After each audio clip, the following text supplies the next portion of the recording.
Olá, eu sou Fábio Resviana, escritor, analista político internacional, contribuo para o jornal Monitor Mercantil do Rio de Janeiro, para o site The Saker e para o site Dossier Sul. Não só no Brasil, como na Europa e no mundo, a situação de instabilidade global parece ter se aprofundado nas últimas semanas, o que é possível perceber quando observamos, por exemplo, o movimento do aumento do valor de determinados ativos financeiros, como o ouro, e o derretimento de determinados ativos financeiros, como ações, né? São indícios, né? São de que a coisa está esquisita, né? No Brasil, especificamente, mas no mundo também. Ontem houve a reunião do Conselho Europeu. Os europeus estão num estágio de fragmentação aparentemente bastante agudo, eles imersos na questão do aumento do preço da eletricidade, que tenderá a afetar o cidadão comum e mais pobre da Europa nesse inverno que se aproxima. Tentaram chegar a um acordo nessa reunião e, pelo visto, não chegaram ainda, até porque a Merkel, ela evitou colocar uma proposta, se posicionar de maneira mais efetiva, porque ela, nesse momento, é um pato manco. Ocorre uma transição de poder na Alemanha, e a Alemanha é o líder da Europa, ou o suposto líder. Então, a situação é como se a Europa estivesse parada à espera de uma definição da nova liderança alemã para o contexto europeu. E fora isso, eles debateram também o problema com a Polônia, que recentemente, nos últimos dias, teve o seu Tribunal Constitucional, o STF de lá, decidiu que as leis europeias não necessariamente seriam obrigatórias obrigadas a ser acatadas internamente, o que fere frontalmente os tratados que estabelecem a União Europeia, em particular o Tratado de Lisboa, não é? Fora isso, o mundo vive ainda a crise do Global Supply Chains,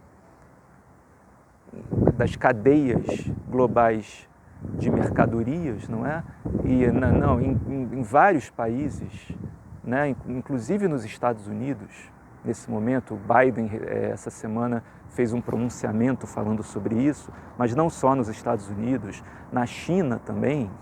Um outro problema é que a China aparenta uma estagnação econômica há muito não vista, o que tem causado alvoroço no mercado, né?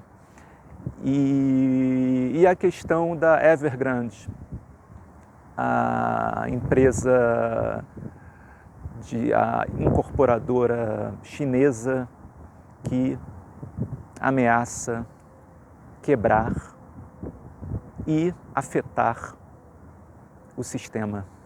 E isso ainda não, o governo chinês ainda não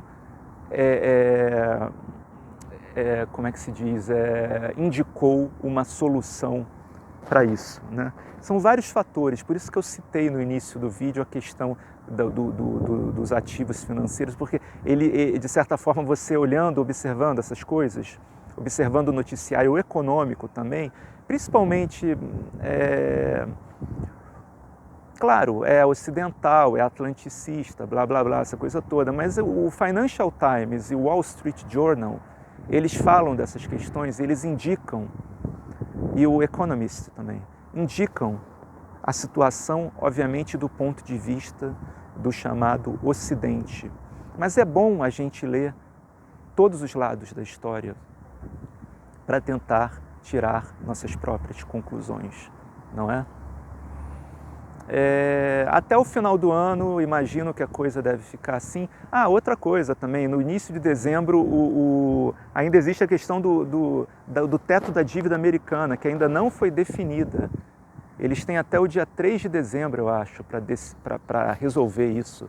E isso provavelmente também está causando calafrios no mercado global, não é? Isso afeta não só o mercado, mas afeta também a economia global e a vida das pessoas, porque isso também afeta o preço das coisas, não é?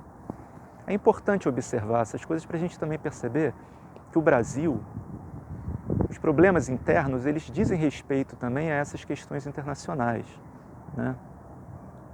Então, quer dizer, o governo brasileiro, esse governo de militares e de financistas, nesse acordo nacional, tendo o fantoche, o bobo da corte, o macaco Tião com CPF, chamado Bolsonaro, para animar o picadeiro, não é?